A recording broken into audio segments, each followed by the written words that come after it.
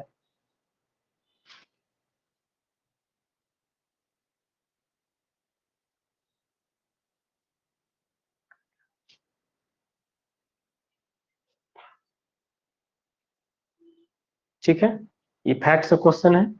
Fact याद रखना है कुछ कुछ चीजों का, जैसे कि देखिए, आपको बिहार का, जैसे इंडिया का होता है जीडीपी। ठीक है, जीडीपी होता है, उसी सेम लाइन में बिहार के लिए क्या यूज होगा, जीएसडीपी। ठीक है, तो जीएसडीपी से रिलेटेड डाटा, इससे रिलेटेड क्या क्या डाटा ये आपको याद रखना है कि जीएसडीपी में जो primary sector, tertiary sector, secondary sector के कितना कितना योगदान है, पहला। दूसरा, उसमें कितना कितना बढ़ोतरी है। देखिए, हमारे पास जो क्वेश्चन पूछा है, योगदान नहीं पूछा है, बल्कि पूछा है वृद्धि दर। ठीक है ना, वृद्धि पूछा है, इसे प्रतिशत में कितना वृद्धि हुआ है। तो आपको ये याद रखना है। तो पहले तो आपको ये याद रखना होगा कि हमारा जो प्रीवियस था वो कितना था, और उसके बाद फाइनल कितना हुआ, तब वृद्धि दर या तो निकालना है तो निकाल सकते हैं, अदरवाइज क्या करेंगे हम कि एग्जैक्ट डाटा, चूंकि हमको इकोनॉमिक सर्वे में सारा डाटा मिलता है, तो इकोनॉमिक सर्वे को उठाएंगे और उससे इस सब डाटा को हम याद कर लेंगे। तो देखिए, इसमें क्या क्या है कि बिहार में जो प्राथमिक क्षेत्र का वृद्धि दर है वो 2.3% है, ये सही है। फिर द्वितीय क्षेत्र का जो वृद्धि दर है वो कितना है, 4.8% है, ये भी सही है। और तृतीय क्षेत्र का जो है 8.5% है, ये सही है। फिर देखिए, तीसरा एक चौथा इंफॉर्मेशन दिया है कि प्राथमिक क्षेत्र का जो है 2.8 है। तो चूंकि हम पहले देख चुके हैं कि 2.3 जो है वो हमारा सही है, तो फिर दो इंफॉर्मेशन एक साथ सही नहीं होगा ना, दो डाटा, तो ये हमारा जो है वो गलत है। और हमसे पूछा क्या है कि गलत कथन। देखिए, पूछा है ना यहाँ गलत कथन, ये जरूर बिल्कुल जब भी आप क्वेश्चन पढ़ना शुरू करें, तो क्वेश्चन में पहले ध्यान रखें कि नहीं लिखा है, गलत लिखा है, इन सब चीजों को पहले अंडरलाइन कर दें क्वेश्चन में। क्योंकि क्वेश्चन हमको प्रिंट फॉर्म में दिया जाता है और हम प्रिंट में एग्जाम देते हैं, तो बिल्कुल उसको अंडरलाइन करें, एकदम बिना झिझक, कोई झिझक, उसको अंडरलाइन करें और आप उस पर फोकस रहें कि हमसे पूछा क्या है, तब आपका सही होगा, अदरवाइज गलत। एक ही इन्फॉर्मेशन आपको सही लगेगा और उस पर टिक करके चले आएंगे। ठीक है, इस तरह से इसका आंसर हो गया ऑप्शन नंबर डी।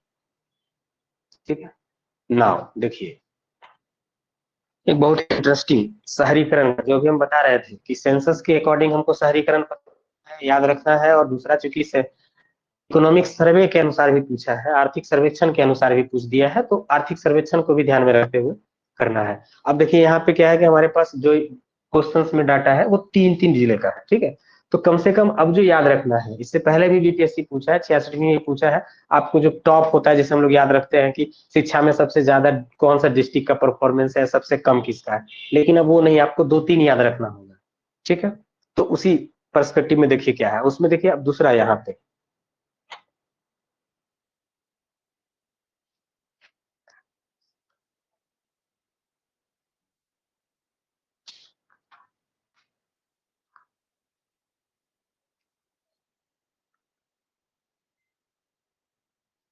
ठीक है, देखिए यहाँ क्या लिखा है, शहरीकरण के बढ़ते स्तर के अनुसार बिहार के निम्न जिलों का सही क्रम चुनिए। ठीक है, शहरीकरण के बढ़ते स्तर का मतलब क्या हुआ, यहाँ देखिए ये जो है ना लिखा हुआ बढ़ते स्तर, इसका मतलब समझना है कि पहले हमको जो है, जो कम है उसको लेना है, और उसके बाद ये जो एरो है उसके अकॉर्डिंग, मतलब इधर बढ़ते जाएगा। ऐसा ना हो कि हम सबसे पहले वो उठा लें जो सबसे ज्यादा है और उसके बाद जो कम है। ठीक है, कंफ्यूजन ये होता है, ये बढ़ते स्तर में है, उसी तरह से अगर लिख देता घटते स्तर में। ठीक है, तो हम इसको यूज करते कि पहले हम अधिक वाले को लेते और उसके बाद हम घटते क्रम में आगे बढ़ते। जब ये रहता हमारे पास घटते क्रम, लेकिन हमारे पास यहाँ क्वेश्चन में क्या है, बढ़ते क्रम या बढ़ते स्तर में। तो पहले देखिए शहरीकरण का सबसे ज्यादा कहाँ है, पटना में। ठीक है, तो आप इसे देखिए कि हमारा दो ऑप्शन यहाँ सही होगा, एक तो पहला और एक चौथा, दोनों में पटना। और दूसरा आप देखिए कि अब हमको ये फाइंड आउट करना पड़ेगा कि दूसरे नंबर पे कौन है और तीसरे नंबर पे कौन है। ठीक है, तो जैसा कि आप लोग जानते होंगे या याद किए होंगे, तो नहीं तो इसको याद कीजिएगा बिल्कुल कि ये जो रेशियो है उसमें नालंदा है, मुंगेर है और पटना है। ठीक है, तो मतलब क्या है कि पटना के बाद अगर शहरीकरण ज्यादा है तो वो कहाँ है, तो मुंगेर में है, और उसके बाद जो है वो नालंदा में है।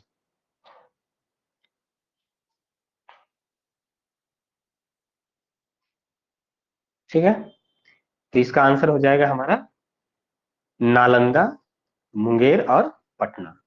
ठीक है, अब इसमें देखिए डाटा बता देते हैं, बट इसको इतना एग्जैक्ट डाटा तो नहीं पूछ रहा है। 44.3% है आपका पटना का। ठीक है, उसके उसी के अकॉर्डिंगली मुंगेर का जो है वो 28% है, 28.3% है, और नालंदा का जो है वो 26.2% है। ठीक है, तो डाटा नहीं, लेकिन बिल्कुल क्रम आप याद रखेंगे, ये क्रम जो है इसको आपको याद रखना है। दो तीन कम से कम पांच अब याद रखने का प्रयास कीजिएगा। ठीक है ना, नेक्स्ट क्वेश्चन पे चलते हैं।